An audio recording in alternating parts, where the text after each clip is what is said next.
Ne. Ne, ne. Tak moje. Velká slepice, ale zatím ze mě nic nevypadlo.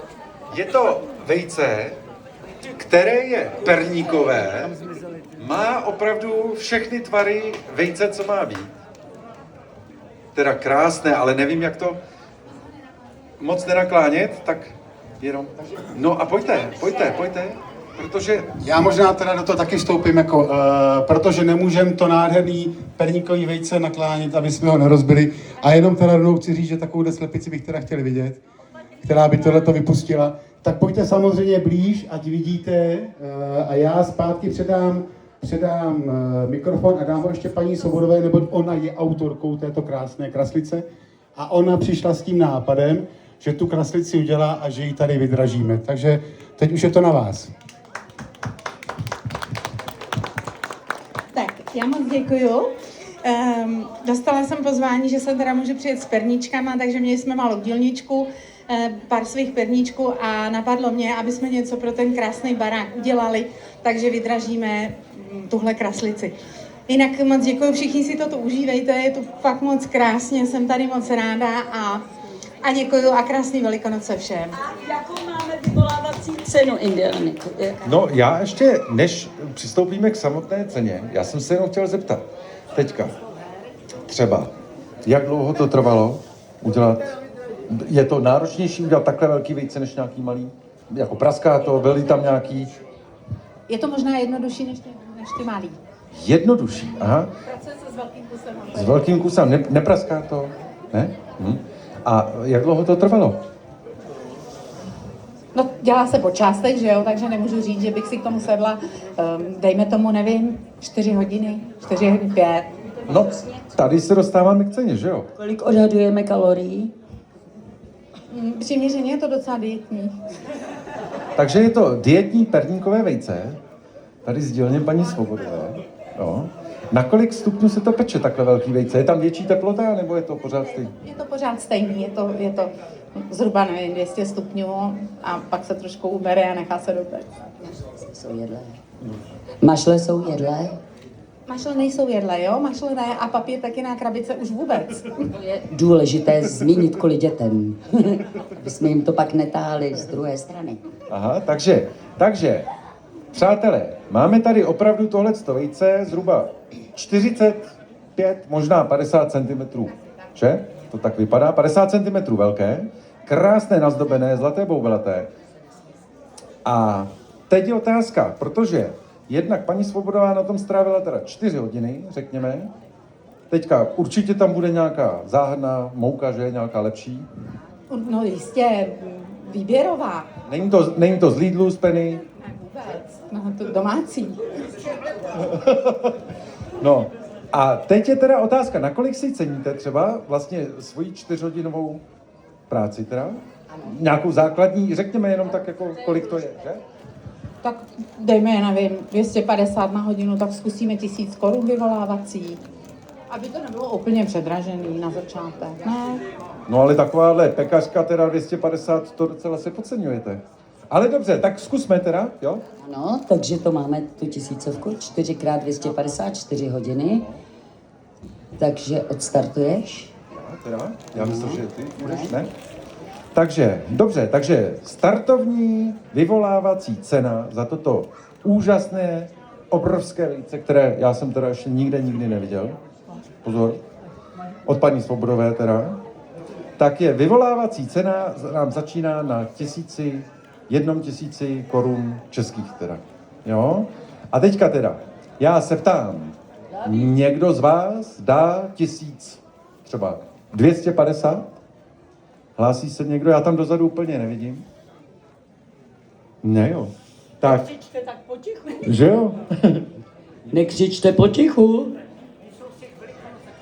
Takže 1250, je tady někde nějaký zájemce? Jako originál je to. Je to, ne? Dobře, tak zkusíme tak 1200. Dá někdo víc než 1200? Halo? Tak já tady mám ještě onlineovou aukci, jedeme zároveň samozřejmě. Takže Aha, takže 1125 korun je teďka cena už. Ano, počkejte potom na telefon. Ano. 1300. Ty vogo, takže ty chceš vejce sama pro sebe? Ferrari. Takže 1300 a teďka to vejce vlastně patří Velmě Cibulkový. A já bych řekl, no ne, ale já bych řekl, že vlastně jestli si budete kupovat vejce od paní Svobodové, zároveň od Vilmy Cibulkové vlastně, tak by to mělo být třeba 1350, co? Najde se tady někdo takový? S velkou rodinou nebo s hodně dětma? S radostí? Tady, výborně. výborně, takže 1350 tady pánovi. Já se zeptám onlineově. 1350? Ne. Dá někdo víc? Aha. Tak ne, tak pán se rozloučil. Jo. Takže 1350 zatím tady pán s dobrým pivkem. Že bychom ještě určitě měli jako podotknout, že ta dražba se koná pro ten dvůr, nikoli pro paní Svobodovou, takže to co... Znova opakuj. Ano, že ta dražba toho vajíčka nebo té kraslice, tak penízky půjdou na statek samozřejmě. Tak to děkujeme, protože... Zatím máme jenom tak na osivo.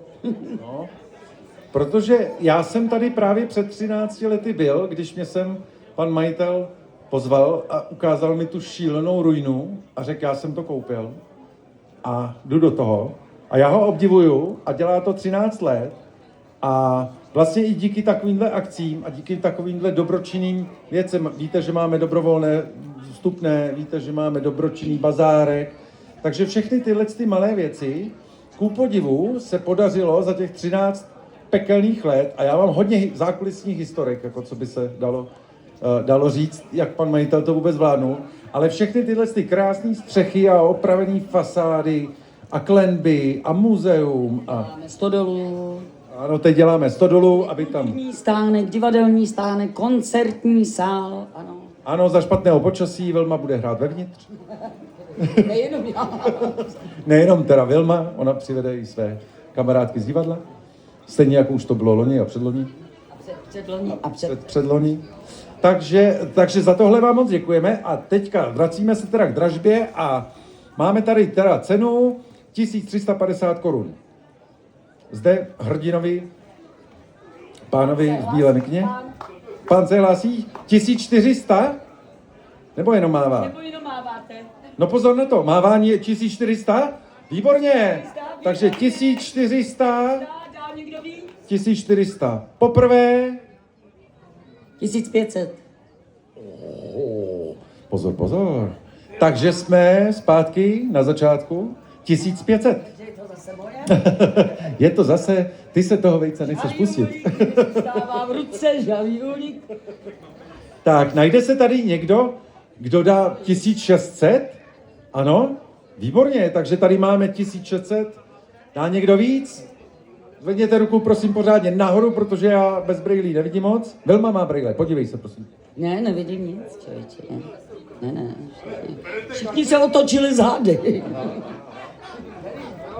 Proč? Je to takové podivné, záhadné. Ale, dobře, takže tady máme. Takže tady vidíme. Takže 1500 poprvé.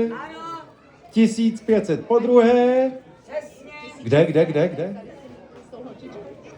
1600. 1600 poprvé. 1600 poprvé, najde se tady někdo v davu, kdo má třeba červenou mikinu? Ne? Tak pánové se zelenou mikinou 1700? Ne? Nikdo? Máme 1600 poprvé, 1600 po druhé, 1600 po třetí, gratulujeme, wow, děkujeme. A pojďte si samozřejmě k nám, abyste si opravdu mohli... Velká poklona, velké.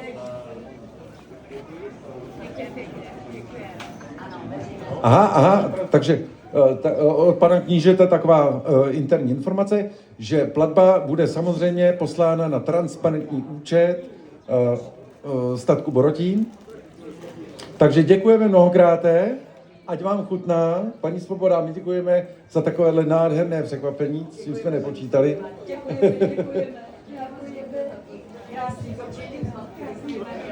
Děkujeme i panu knížeti za organizaci tady toho celého, takže díky moc, jste skvělí, děkujeme.